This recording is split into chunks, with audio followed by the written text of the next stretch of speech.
What's going on, guys? How you doing? This is TK Pryor coming at you. And I know not every person in the group has the ability to pay attention or see every post. One, we post a lot of information, but two, some people chime in and out at their own leisure. So what I would like to do is make an attempt to reach out to as many new people in the cryptocurrency entrepreneurs group as possible. And I hope that as we approach almost 1,000 members, that you guys are joining because you're interested in becoming successful as a cryptocurrency entrepreneur. Because honestly, that's the reason why I created the group. My intent, and I said this before, but I think a lot of people miss the purpose and concept of the group. My intent was to create an atmosphere where entrepreneurs can share with each other what works, what doesn't work, what they're successful in, what they've done to become successful. I mean, the group was created to be a cryptocurrency chamber of commerce. You know, any chamber of commerce within traditional business is where those businesses within that area pool money together in terms of dues to the chamber, where those funds are utilized to benefit every member of the Chamber of Commerce. So maybe applying that concept to cryptocurrency is something that people are not in support of, or maybe it's the idea that cryptocurrency industry is so new that applying traditional business success tactics is unconventional. But that's the intent of the Facebook group. So I would like to go beyond what other groups are known for. I would like to go beyond the paste my link and spam the group mentality of what you would traditionally find in other Facebook groups. You know, some groups are even named Post Your Link. That's the name of the Facebook group. So it may be a little different or unconventional to create a Facebook group with the intent of having an entrepreneur space where people assist each other in cryptocurrency programs that work, show examples or show results of tactics that have been employed within cryptocurrency that are successful. That's what I do. I know you guys don't know me, and you have no point of reference, but trust me when I say I have a track record for showing my results. I implement strategies, and then I show you what I've implemented, so that your decision-making process is based on the facts. If you decide to participate in something, it's because you know, I took you behind the curtain, and I definitely gave you the behind the scenes in terms of what I've done, what I've accomplished, because I just don't believe in recruiting by hype and lies. I believe in showing results, and if you decide to get involved in something, it's because you're either impressed with those results, or you feel like there's a process that you can implement within your own life where this can benefit you. So you should enter the cryptocurrency space with the understanding that it's not fiat currency.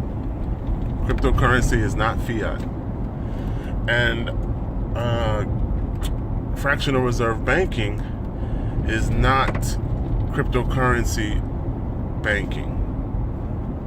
Or I should say, the concepts that are familiar within fractional reserve banking are not directly applicable in cryptocurrency. But because people only have a point of reference for paper money, they bring that same mentality into cryptocurrency.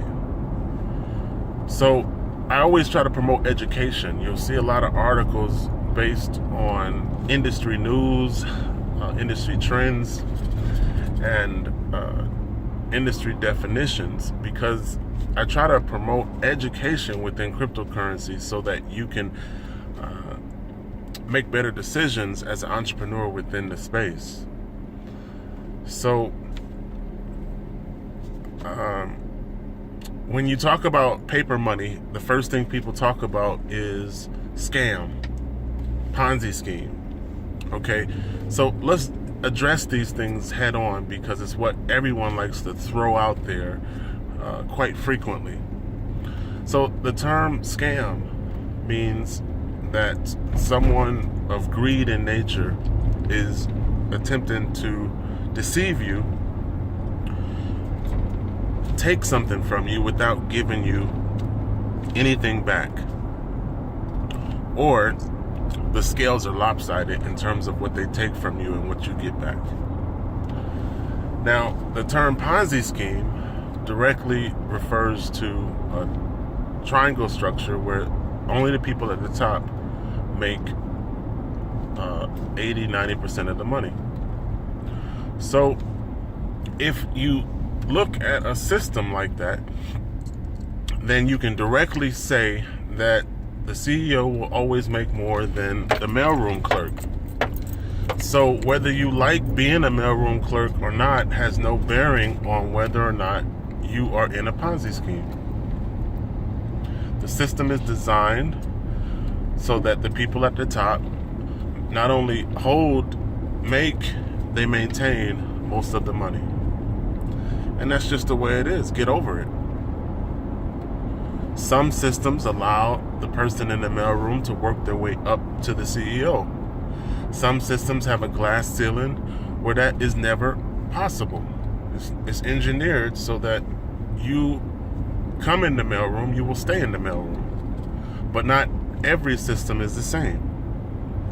So, in the true nature of fractional reserve banking, that system is also set up to where the people who don't know the rules of fractional reserve banking are manipulated and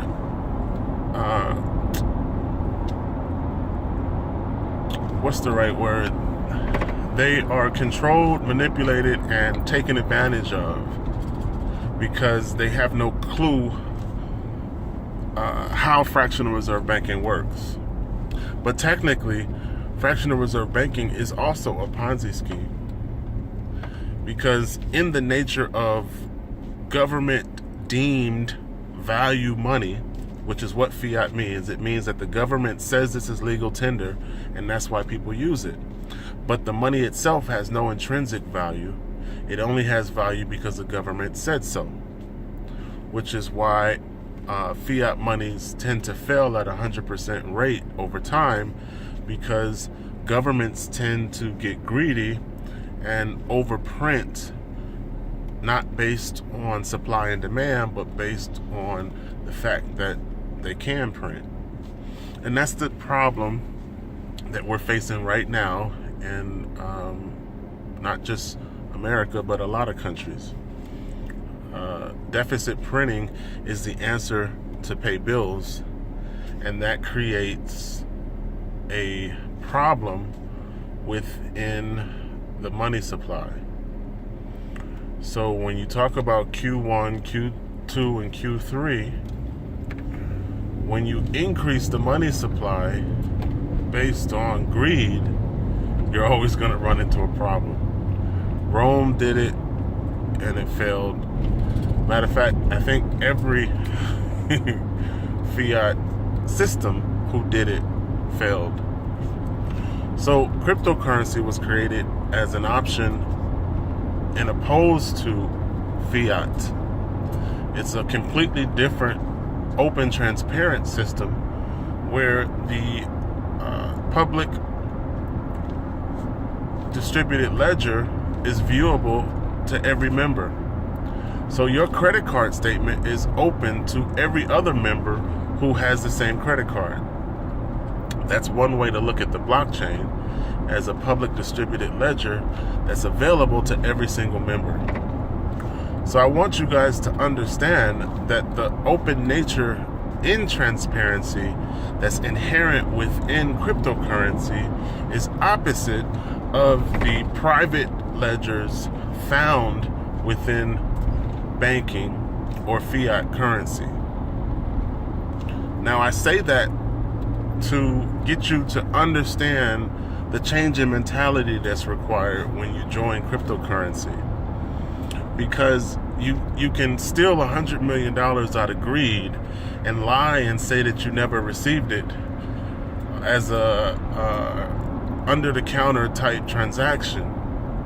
But if you transfer $100 million in Bitcoin, there's a public distributed ledger that may not have a description on the transfer, but there's a record of the transfer.